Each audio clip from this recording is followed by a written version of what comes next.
Greetings, ladies and gentlemen, and welcome to Kuwait Public Policy Center's flagship lecture series program. Before we start, I would like you to know that we will be having a Q&A session at the end, so you can go ahead and send your questions directly to the chat box, and we'll make sure to try and get in the majority of the questions as much as time allows us. Today, we have a special guest from the National University of Singapore's Middle East Institution, and a very interesting topic for tonight, the case and status of green recovery in the GCC. Please allow me to introduce our guest, Dr. Aisha Al-Sarihi. Dr. Aisha is a research fellow at the National University of Singapore's Middle East Institute and a non-resident fellow at the Arab Gulf State Institute in Washington. Her areas of research expertise and interest include green energy policy and climate economics, policies and governance with a focus on the Arab region. Following her PhD, she was a research officer at the London School of Economics and Political Sciences Middle East Center. She was also a former visiting scholar at Arab Gulf States Institute in Washington and Georgetown University's Center for Contemporary Arab Studies. Before joining MEI, Dr. Al-Sarihi was a research associate in the Climate and Environment Program at King Abdullah Petroleum Studies and Research Center. She holds a PhD from the Center for Environmental Policy at Imperial College London and a master's and bachelor's with distinction in environmental science from Sultan Qaboos University. Without further ado, we pass the mic to the speaker, Dr. Aisha. The floor is yours. Well, thank you very much, Faisal and Mishari, for inviting me to give this lecture today. I want to say good morning to everyone in Kuwait and in the Gulf. And thanks very much for joining the lecture today. So I'm going to now share my screen. I'm actually sharing my video as well, but I'm not sure if it's working because I don't see myself. We can hear you fine, but you're right. Your camera doesn't seem to be showing your video. I see. So I don't know what is the issue. If you don't mind, maybe I can continue without the camera. I don't know. Because it is on, so. That should be fine. Okay. Yeah, let's go ahead and do that for the sake of time. Okay. So yes, as mentioned by Faisal, the title of today's lecture is The Case and Status of Green Recovery in the GCC. I'm gonna now we are living the time where we almost overcome the COVID-19 era. But I think it is a good moment as well for us to look back and to see to what extent have we, both globally and at the GCC level, have we considered associated our economic recovery with addressing the issues that are related to the environment and the climate change. So in today's lecture, I will cover 5 elements. First of all, we will give a definition of what green recovery means. And then secondly, we will go a little bit back in time, and I will give an overview of the COVID-19 pandemic impacts in terms of global health, impacts on the economy, and specifically its impacts on the energy demand and global greenhouse gas emissions. And then we will have an analysis of to what extent the global economic recovery measures are green, in a way that to what extent they address the environmental impacts and climate-related impacts. And then the 4th element will be focused on the GCC. So when it comes to the GCC, I will spend a little bit a large amount of time to dig deep and to see how the GCC dealt with the COVID-19 and to what extent also the GCC considered the climate and environmental issues as it was recovering from COVID. And we will end the presentation with some policy recommendations. So starting with, I just wanted to say that the presentation today draws from a paper that I was writing at the time where COVID-19 was evolving globally and in the GCC, and the paper was published in January 2021. But I will also draw from other very excellent studies that have been published over the last year or so. So starting with a green recovery definition. Now, there isn't, when we look at the literature, there isn't a standard definition of what green recovery is. But the definition that we've used in this specific paper is green recovery is when you associate the COVID-19 economic recovery packages with measures that aims to safeguard the environment and tackle climate change to ensure long-term resilience and sustainability of the economies in a way that does not contradict with boosting economic activity, generating income, and creating jobs. With this definition, we will look at the green recovery both from a global perspective and from the GCC perspective in the next few slides. So starting with an overview of COVID-19 pandemic and its impact from a global perspective on health, the economy, the energy demand, as well as greenhouse gas emissions. So let me start with those figures. These are from the World Health Organization. It shows the how the COVID-19 cases as well as death have evolved over time since the COVID-19 outbreak by the end of 2019. As of May 13, 2022, almost there was a record of 6 million deaths, and the cases are around 517 million. We have seen at least 3 to 4 waves of COVID, but luckily, as we can see, towards March of 2022, we are seeing, like as in the figures, there is a decline both in confirmed cases as well as deaths, and that is mainly because of the speeding up the rollout of the vaccinations, and we are currently living almost a post-COVID-19 era. Looking at the impacts on the economy, these figures are from the International Monetary Fund. It showed that the economies globally have indeed contracted by about 3.1% in global terms, and about 4.5% for the advanced economies compared to 2.1% for emerging and developing economy. And as we can see, the IMF is projecting an increase or growth of the economy post-COVID, and that is already happening, and we can see that.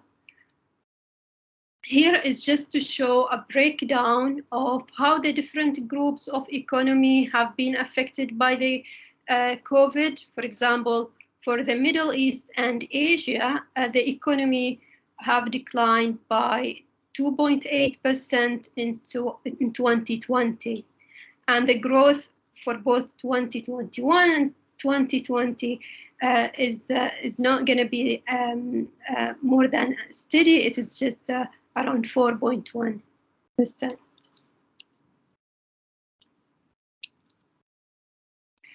An important aspect of the impact of the COVID-19 is its impact not only on the human health and the economy, but also its impact on the energy consumption and demand. As we have seen, as countries were trying to contain COVID-19, many containment measures have included, encouraging working from home, closure of businesses like restaurants, hotels, and importantly, a shutdown for major transportation modes like land transportation and aviation. We have seen closure of airports in 2020, and that have led to a major decline in the energy consumption and the demand globally. And a consequence of that have been, from a climate perspective, is a major decline, a very significant decline in global CO2 emissions. It is one of the major declines that happened for the greenhouse gas emissions since World War II, and then also since the global financial crisis in 2008. And this figure, I got it from the Global Carbon Project. It shows that the global CO2 emissions during COVID-19, during 2020, have declined by 5.4% compared to the levels in 2019. But of course, that, it didn't happen because of the global commitments to address the climate change. It happened because of, the containment measures for COVID, specifically those that target the transport sector and the energy sector in general. And I think for today's lecture, I want us to, focus specifically at this point in time and to look back on what happened in 2020 during COVID, when the countries are trying to, address the challenges that were associated with COVID, especially its impact on the businesses, the economies, the health, the public health, and to what extent these kind of challenges have allowing an opportunity for countries to also to consider other issues like the environment and the climate-related issues. Now, what we see from this figure as well, we see that post-COVID, we see an increase in the greenhouse gas emissions. Something in 2021, the emissions have already reached, the pre-COVID levels.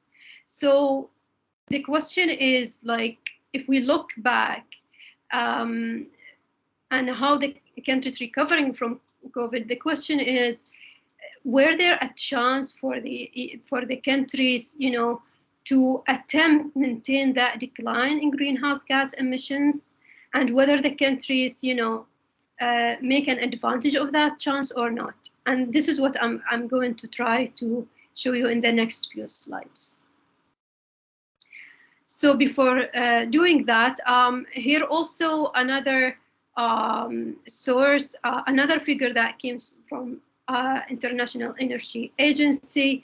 It showed that post-2020 and post-COVID, there already has been, as the vaccination has rolled out, the demand for the energy has rebounded, and with that, the CO2 emissions have also rebounded as the economy is also recovering from COVID. Now, back to my question, to what extent the countries, while they recover from COVID, to what extent they, considered the issues that are related to the environment and climate change. So So far, there are few studies or a few organizations that tried to collect information and data to measure the extent at which, the economic recovery measures, consider the climate and the environment. One of the studies that was published in late 2021 is by Vivid Economics.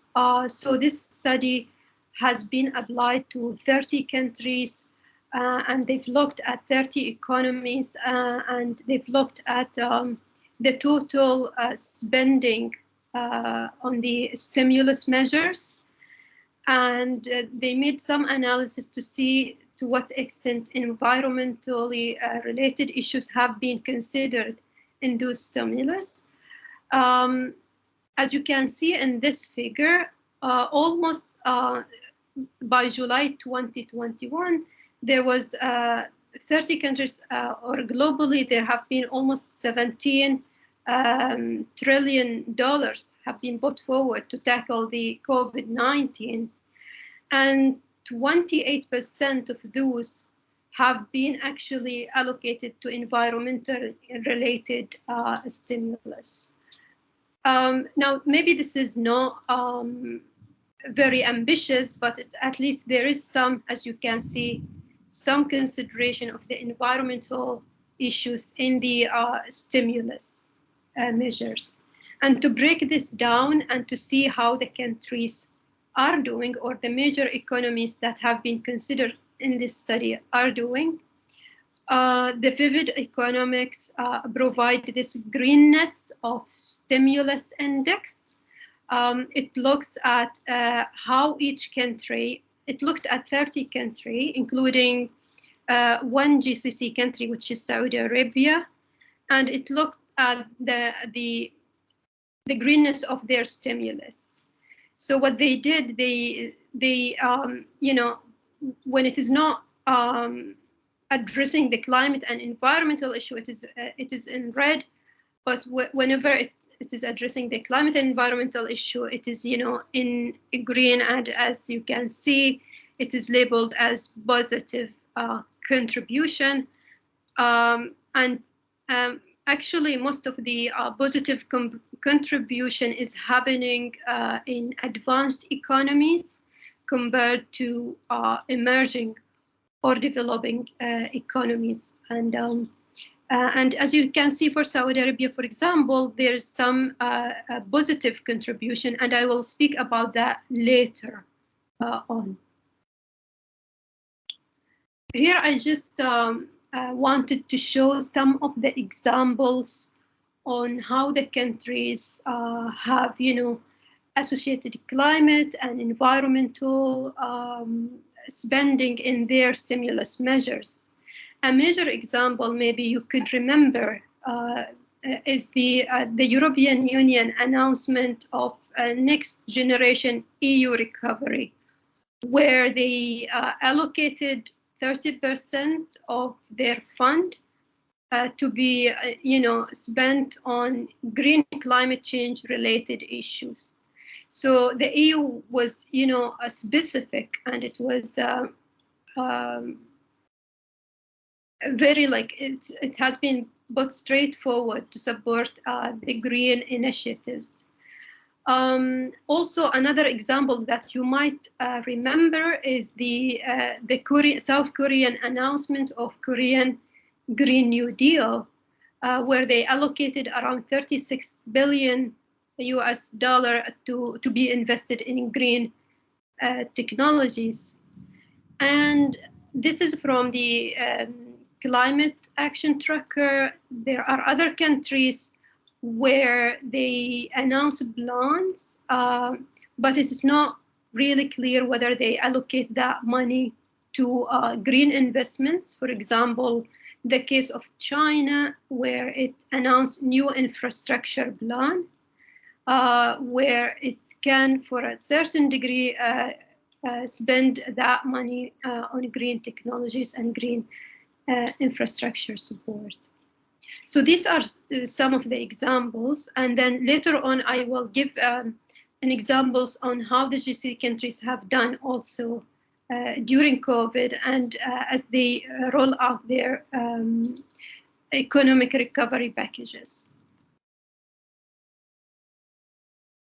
From an energy perspective, also there is this energy policy tracker that has been following up with the G20 countries. And they are looking on how the G20 countries are spending on energy. I think the picture here, as we can see from this figure, it is more of optimistic picture. Because as you can see in the figure, the G20 country have been spending almost 37% of their stimulus on, fossil fuels, but in comparison, 40% goes for the clean. However, there is a breakdown on what the clean mean. So the dark green, which is 9.1%, it is unconditional clean. So it is actually, in reality, it's a small share. It is not as large as the 40% show. But the light green is, conditional clean. So there are some conditions where the governments will continue to spend the monies on the clean energy sector. And again here, focusing on the energy sector, it's again just a breakdown on, to give you a picture on to what extent that governments during COVID and up to May 2022 have been, making some commitments to invest in clean energy sector.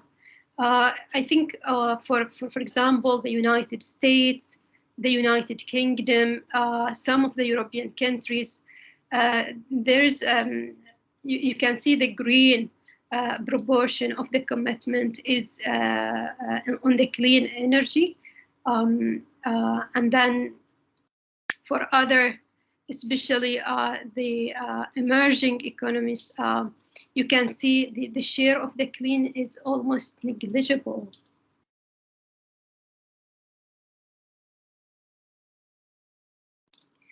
Now, speaking about how the pledges and the commitments that have been announced during and post-COVID, the question now is to what extent those commitments and pledges would help us meet Paris climate goals of keeping global warming below 1.5 degrees Celsius or 2 degrees Celsius. An analysis, the carbon tracker, this is the climate tracker, have made that very analysis to show us where the post-COVID-19 green recovery measures will take us. Unfortunately, and as you can see from this figure, if we take into consideration all of those commitments that have been announced by countries during and post-COVID-19, actually they are taking us way far away from our target to reach Paris goals of keeping global warming below 2 degrees Celsius and 1.5 degrees Celsius. As you can see in this figure, post-COVID policies will take us to something of 50 to 56 gigaton of CO2 emissions equivalent by 2030. While if we want to keep the global warming to 1.5 degrees Celsius, we need to reach 24 to 27 gigaton of CO2 equivalent. And if we want to stay within 2 degrees Celsius, we need to stay something between 32 and 44 gigaton CO2 equivalent. So yes, there is, there are commitments and pledges to build back better, to associate the economic recovery with environment and the climate issues, but unfortunately that is not good enough. And the UNEP have done some also an estimation on how we can reach the Paris Agreement goals. It showed that the emissions need to fall by 7.6 and 2.6 respectively through 2030.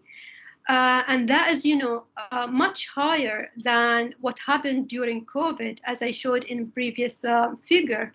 The decline was almost 4.5% of the global CO2 emissions. So we need to cut the emissions by something like 7.6%. So I think that the road ahead to hit the targets and keep the global warming to 1.5 and 2 degrees Celsius, the road ahead, I think it's still a long road, and I think still much of efforts needed to hit that target.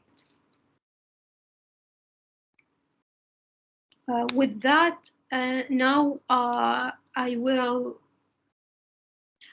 now focus on the case of the green recovery in the GCC. So in this section, I think I will spend something like 15 minutes here. So in this section, first of all, we will answer the question, why green recovery in the GCC? What is the rationale for that? Why is it beneficial for the GCC to also recover in a green manner? And secondly, we'll also give an overview of the COVID-19 implications in the GCC, both in terms of the economic implications on health, as well as we'll focus specifically on the economy. And then we also will give thirdly, an overview on how the GCC countries, what measures have been implemented to recover from COVID. And finally, the question of this lecture, to what extent the economic recovery of the GCC have been green.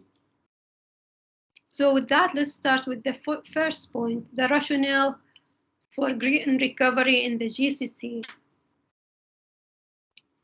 So there are many different reasons why the GCC should consider addressing the climate and environmental related issues while recovering from COVID, or maybe while recovering from any upcoming future crisis. And here I've listed only 4 reasons, but this is not an exhaustive list. There are too many reasons why they should recover in a green manner, despite the challenges that are brought by those kind of economic challenges. So let's go through those points one by one. The first reason is that the GCC countries are at risk of climate impacts. Actually, the GCC region is one of the most vulnerable regions to the impact of the climate change. One of the reasons because of the geographical location and the economic, the climate models shows that in an environment which is already arid, semi-arid climate, the temperature will continue to rise over the upcoming decades. And as you can see in the figure on the left, you see that the color is getting red with time as we move towards the end of the century. And then also the impacts of climate change also affect the economies of GCC countries as well as other economies in the world. I'm here and just giving one example of the studies that try to measure the impact of climate change on the GDP. So from a global perspective, without sufficient climate action, you see the color is getting more towards red. And for the GCC specifically, there's an estimation of 0.2 to 0.5 yearly decline of the GDP after 2027, and 1.5 to 3% yearly decline in the GDP starting from 2067 if the global warming is allowed to happen at 3 degrees Celsius. And then there are also other risks, including the extreme weather events that hits the region. So the point here that I'm trying to make, I'm trying to say that addressing the climate-related issues in the economic planning is always important, whether in crisis or not. Because if you are doing it today, you are trying to. If you are doing it today, you will avoid paying the cost or larger costs in the future. So. It is always not. It is always like beneficial to address the climate-related issue starting from now and not to delay to the future. A second point is the consideration of climate risks in economic recovery packages will help, not only to minimize the harm caused by climate change, as mentioned earlier, but also to simultaneously support economic diversification ambitions in the GCC. So, as we know, all the 6 GCC countries have economic diversification plans where they mostly aim, to diversify the economy, and not to depend so heavily on the hydrocarbons, and to also expand on the private sector, small, medium enterprises. And so anytime when you put an economic plan, but you also try to address the climate and environmental issues, you are actually helping to meet those economic diversification ambitions. How? Because, especially when you focus on spending on the non-hydrocarbon sector, you could quickly think about, spending or investing on a clean energy sector like the renewables, the energy efficiency, the hydrogen, and all of those. Or also you can think about the circular economy investments. All of those are additional new sectors. They come with additional market, with new jobs, with new opportunities for small, medium enterprises. And so the same goes for the recovery from the crisis. You can also take it as an opportunity where you can, figure out how the spending and the economic recovery packages could be also allocated to revive those new sectors.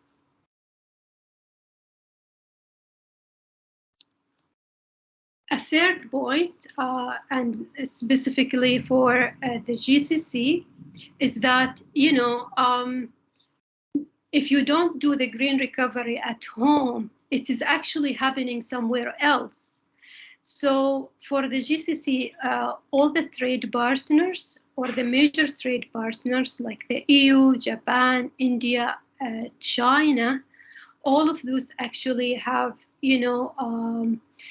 either announced, as we saw also earlier, they consider the green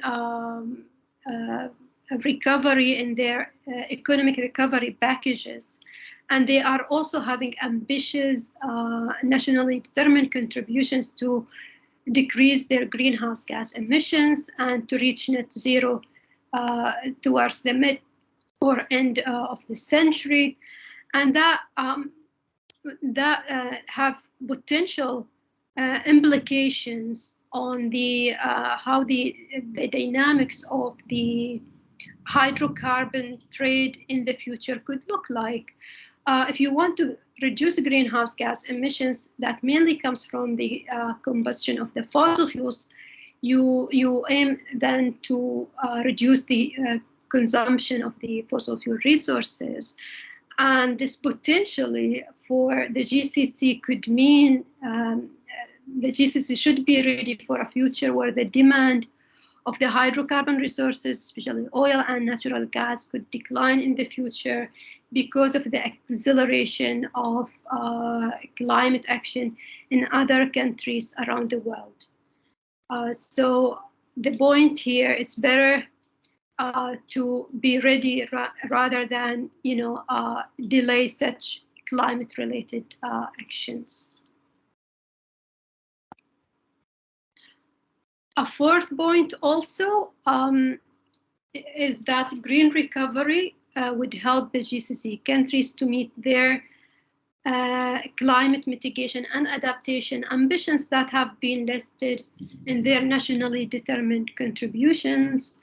So the GCC countries are part of the global community, have joined the global community to address the issues of the climate change.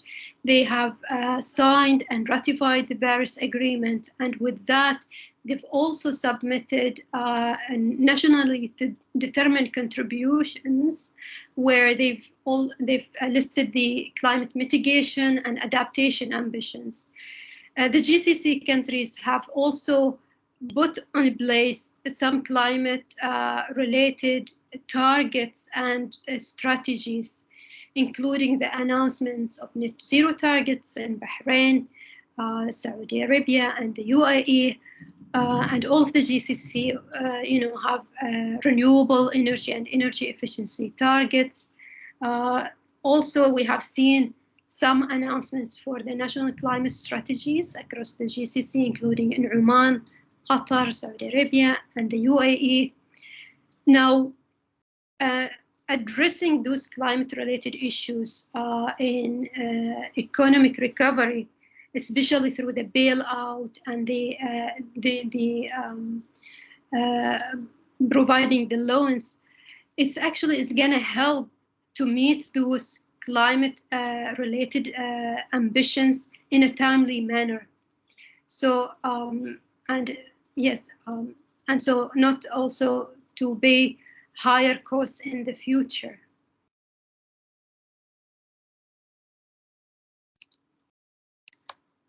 Another point as well is that green recovery could help the GCC countries to meet their, SDGs. Sorry, I have written NDCs, but here I meant SDGs. So also, as part of the global community, the GCC countries are trying to meet their sustainable development goals. And these results are coming from a study that I had the pleasure to contribute to, which is the 2020 Arab Region SDG Index and Dashboard Report. A main finding of this report, and specifically focusing on SDG 7 and SDG 13. So SDG 13 refers to the climate action. Actually, like, the picture is not pretty much optimistic, because if you look at the colors, it is either yellow, orange, or red, which means none of the GCC countries have achieved their SDG 13 so far. And in terms of the trends on or how the countries are doing, also, although there are some countries that show, a moderate improvement. Most of the GCC countries' climate actions is stagnant. So I think the GCC countries still, although there are some strategies, as mentioned before, to address climate change, I think more efforts are needed on the ground in terms of the implementation of the strategies to help meeting the goals set in the strategies, as well as help achieving the sustainable development goals. So these are some of the reasons on why the GCC countries should consider the green recovery as they recover from COVID or any future crisis. Now let's move at the how the GCC countries have been doing during the COVID-19 era, and especially implications on the economic sector. So I've got these figures from the World Bank and the GCC Stats Center. We, like other parts of the world, the economies of the GCC have also contracted during COVID-19 pandemic by about 5.2%. And this have been variant from one country to another, as shown in the figure. And that is, for the GCC, that is mainly because of the disruption in the economic activities, both domestically and both because of the decline in the crude oil prices. And here is a figure just to show you the decline in both oil and natural gas prices during COVID. We have seen a decline to about $18 by April 2020, and that was the lowest point since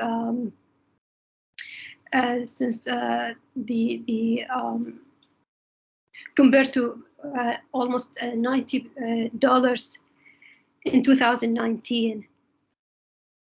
Also the same for the natural gas because of the declining demand, global demand for the energy and natural gas. The natural gas was sold at lowest price of $1.66 per MMBTU in September, before it increased as the economies are recovering and the demand is recovering. And because of the high economic dependence of the GCC on the oil and gas exports, we have seen a decline or contraction of the economy during the COVID period. So here it's also to show the impact of the COVID-19 pandemic on both oil and non-oil sectors in the GCC countries, although it is different from one another. But generally speaking, there was a decline in 2020 before there was a rise up again in 2022 as the economies have started to recover from COVID, and as you know, and the governments have started to roll out the economic recovery packages to support local businesses, as well as because of the increase in the demand again for the oil and gas, and as the revenues have started to also increase in the advantage of the GCC economies post-COVID. Now, the third point is what kind of measures that have been implemented across the GCC countries during COVID, and to help to recover from COVID.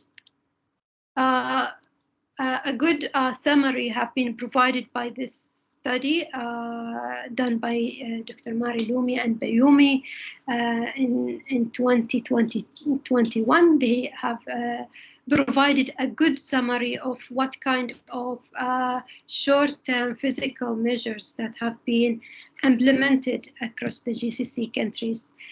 Generally speaking, most of the focus during COVID-19 pandemic have been, have been focused on the health sector to, to support the public health and the human health.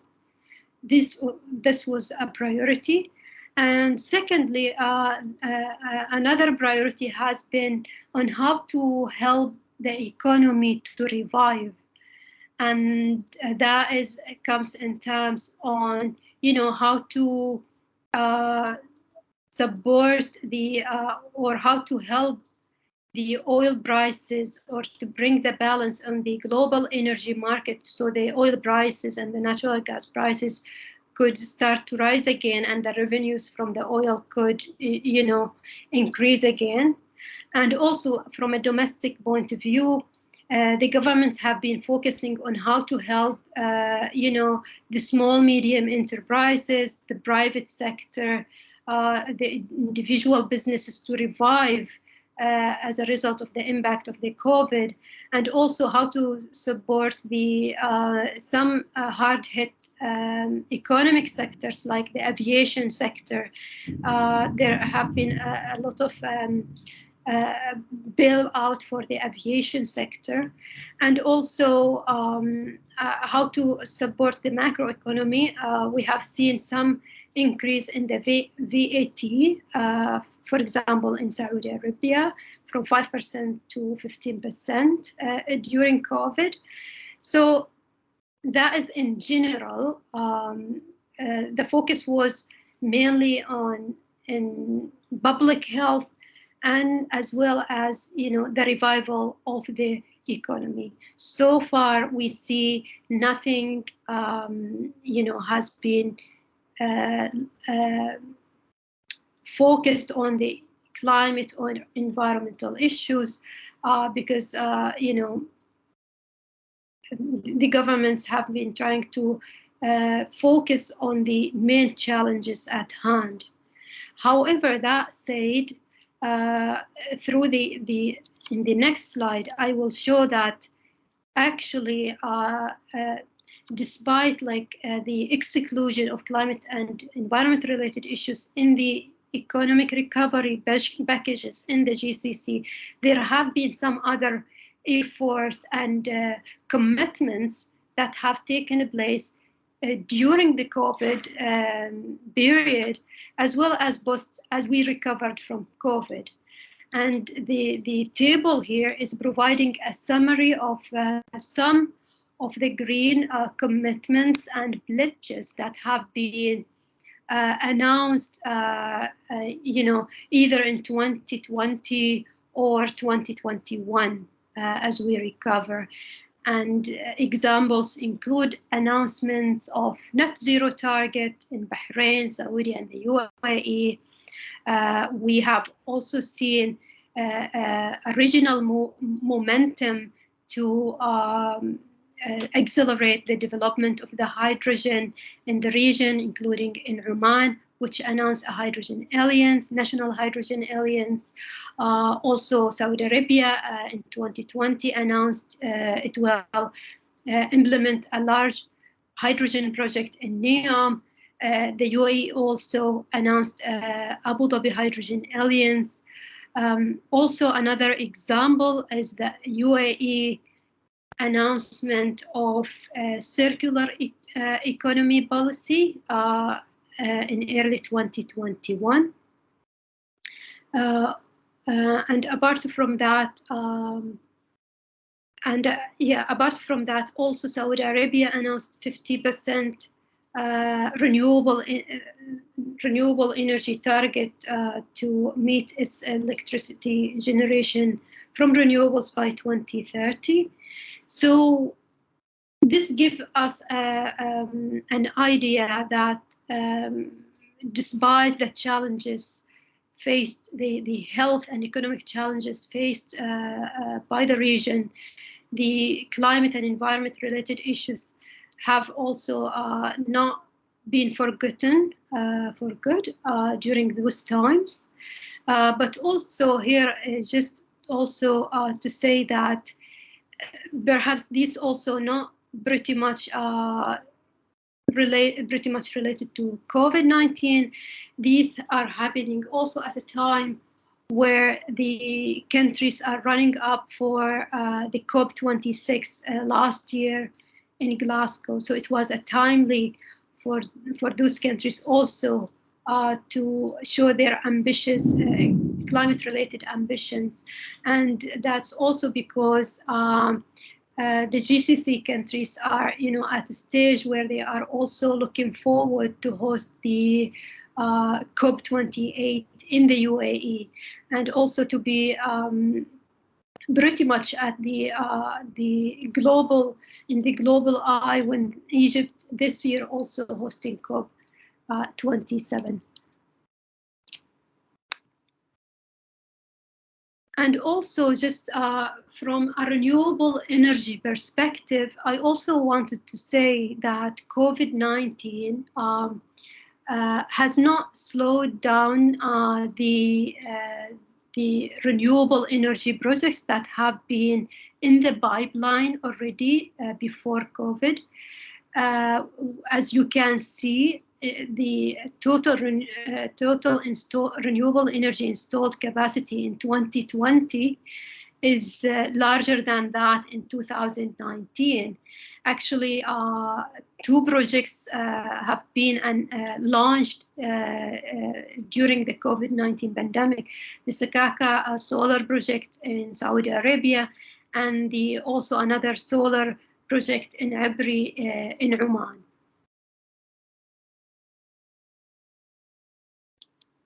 With that, I want to conclude my today's lecture with some policy recommendations. And also, these recommendations have been drawn from the study that is mentioned earlier, and I'm giving the reference here as well. So the first recommendation is, it is good to put environmental sustainability and climate resilience at the heart of economic recovery plans, because it helps you,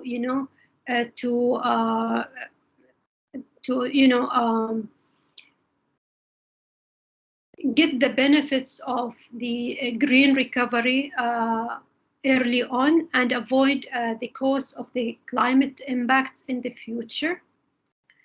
And then this should also have a strategy and implementation plan, and the implementation of this plan should be done by involving all different stakeholders, from government, private, and even non-state actors. And also, it is a good also, the GCC countries, given their shared culture, the shared, economic, the vision for their ambitions and the economic visions. Also, it is a good opportunity for the GCC countries to cooperate with each other, because they can learn from each other, because some countries are more advanced in their climate commitments compared to others. So it is a good opportunity for them to cooperate with each other. And last but not least, also to support research and evidence-based policy making, and also to support the data collection, because that is really important. The research is really important to understand what are the implications of the green recovery in the not only in the environment and the climate, but also in the economy.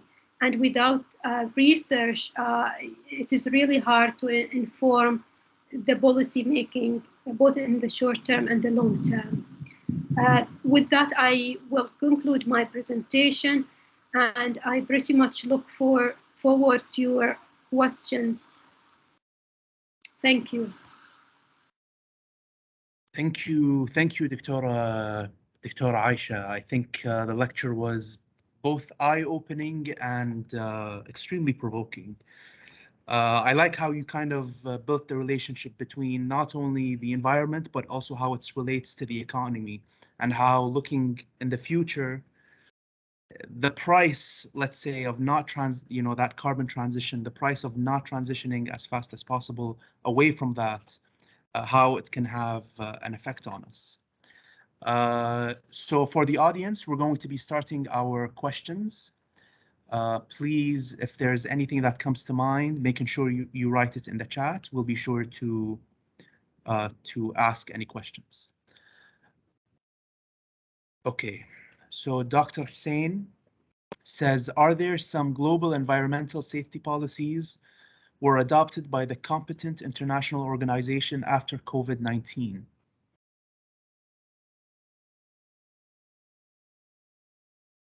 So Dr. Hussein was asking about the global environmental safety policies that were adopted after COVID-19.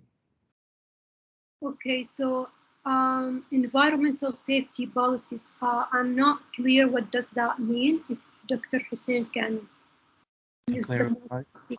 Yes, please. Dr. Hussein, if you can clarify what you mean by environmental safety policies.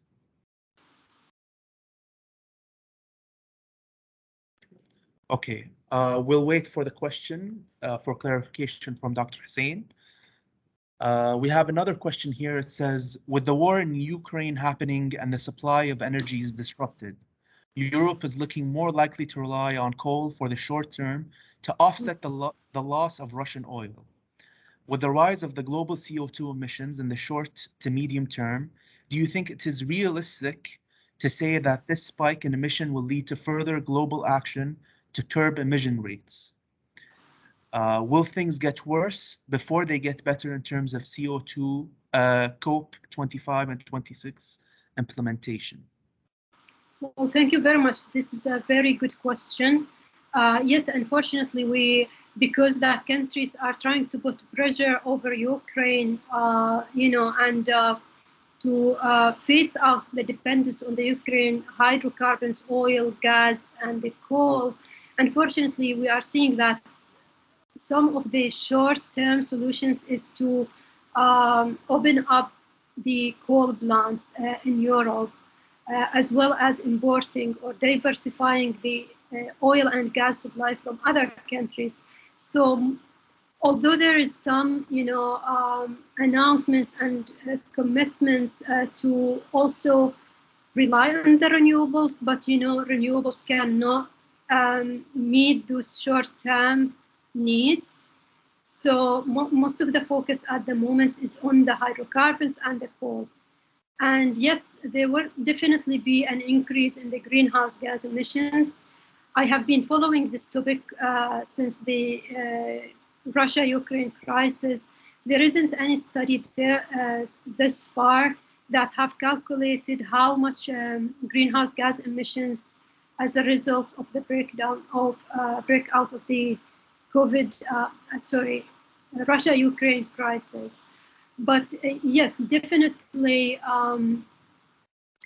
in the short term, I think because most of the focus is on hydrocarbon, I think in the short term, yes, there will be increasing greenhouse gas emissions, but I don't think the focus on the clean energy will go down the agenda. It's just about the technical issues that are associated with the renewables. Because you need time to construct a renewable energy plant, and with that time you cannot meet the immediate demands for the European countries or other countries that are trying to phase out their dependence on Russia. And we have seen even during the war times, the EU Commission has announced a plan where they prioritize the renewable energy and the energy efficiency.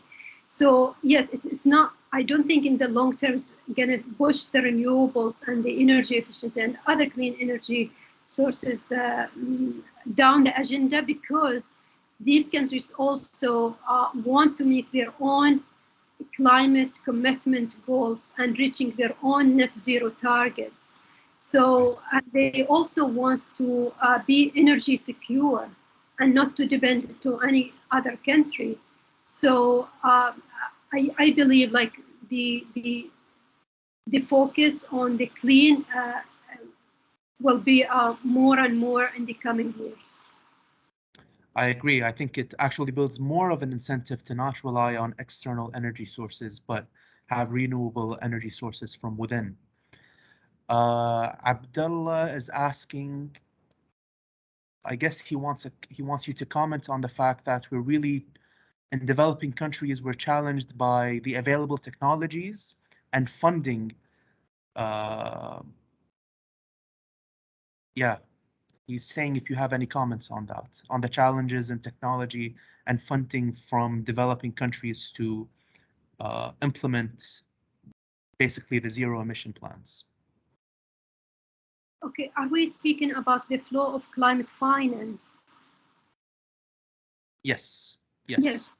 This is definitely a timely question, and this is one of the topics that is negotiated during the conference of the party. And this is definitely one of the topics that will be negotiated in Egypt when it is hosting the COP27. Now, the thing is that the advanced economies have pledged to provide 100 billion US dollar to help the developing economies to address the climate change, especially the adaptation. However, this pledge or this goal has not been met so far. This issue is going to be discussed further in Egypt. In terms of the Middle East, generally speaking, so far, when it comes to the climate finance, only 2.8% of the climate finance goes to the Middle East region.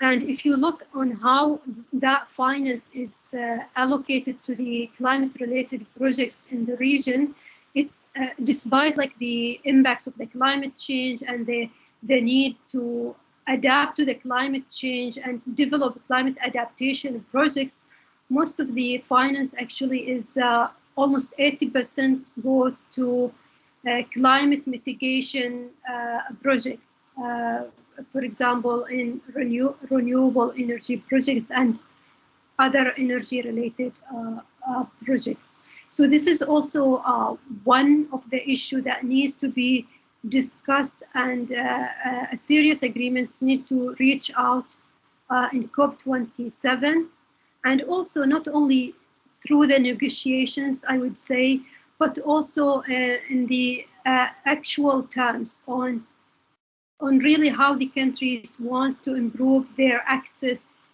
to the finance. Now, especially for the least developing countries in the MENA region, human capacity is an issue. And with that, the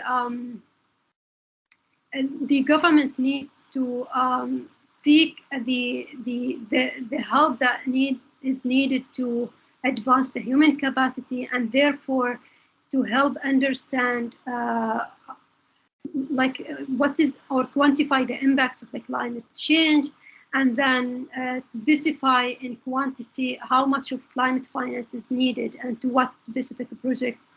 So this could ease out the access to the climate finance in the region. I see. We have a question here. It says, questions and some points that should be covered. The investments in sustainable energy zero emissions effect in the recovery, as some researches indicate the negative impact of using electric hybrid vehicles to the effect of weather conditions on sustainable energy and GCC. Okay. Yeah, I think so. Yes, so we are speaking whether it is electric vehicles or whether it is hydrogen production. Now, these are emerging new technologies. They are not mature technologies. I think the question here is like where the energy come from. So unfortunately, electric vehicles will not have a positive environmental impact if the source of the electricity to charge those vehicles is not coming from renewable and clean energy sources. There are cases where the electricity is generated based on the combustion of hydrocarbon fuel resources like the oil, gas, and coal. And also, it's the same for the hydrogen. Hydrogen is energy intensive, and if you don't, and this is why we do have different colors of the hydrogen. Because it is produced from the combustion of different fuels. So if you don't use renewable energy, it is not 100% having a positive impact on the environment. I see. We have time for 2 more questions. I have a question here. It says, how realistically can oil-producing countries are able to pursue blue hydrogen, circular economy alternatives when the initial cost of implementation remains high?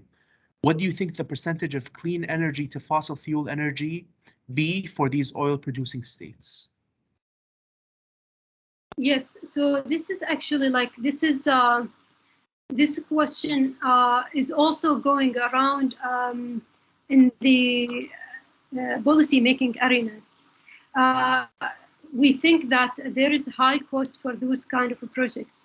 Well, to an extent, this is true, but it's gonna be like, I think for the oil-producing countries specifically, where they depend on the oil and gas export revenues, I think investment on those technology at early stage, and especially when the countries are making an advantage of oil export revenues, I think it's going to be less costly to invest on those technologies today rather than delay to a future where your economy is no longer supported by the revenues that comes from the export of the oil and gas.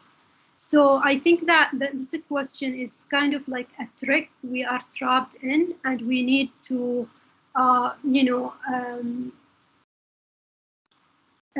think out of the box today. I see. So last question here. I guess they wanted a comment on why the IMF might be reluctant to fund technologies to reduce hydrocarbon industries. Can you please say it again? They were asking why the IMF is reluctant to fund technologies to reduce hydrocarbon industries. I don't know. Yeah, I think, yes, actually, I think it's specifically as we live at war times because of the conflict between Russia and Ukraine, or the invasion of Russia on Ukraine. I think this question is valid in the short term because, as we mentioned earlier, the countries that trying to reduce their dependence on Russia supplies, they need immediate solution. They need to meet their immediate energy needs, and clean energy technologies are not ready to meet that needs. So for the short term, we will see more of the funding that goes into the hydrocarbon.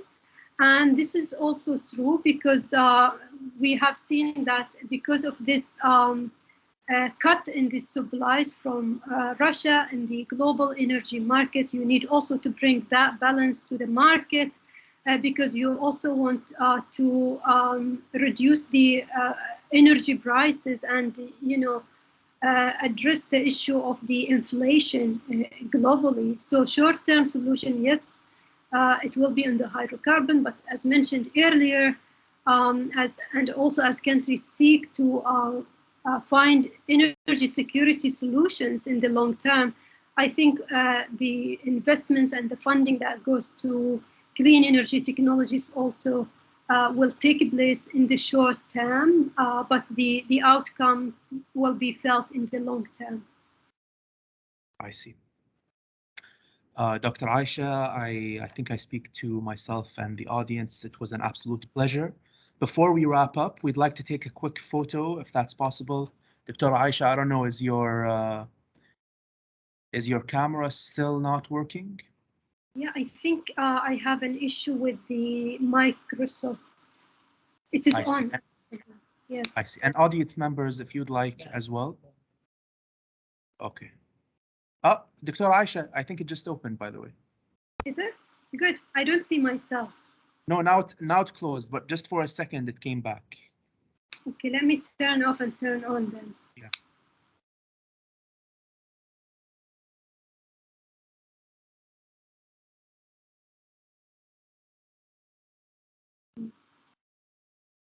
Yeah, unfortunately with Microsoft Teams, I have an issue. No problem.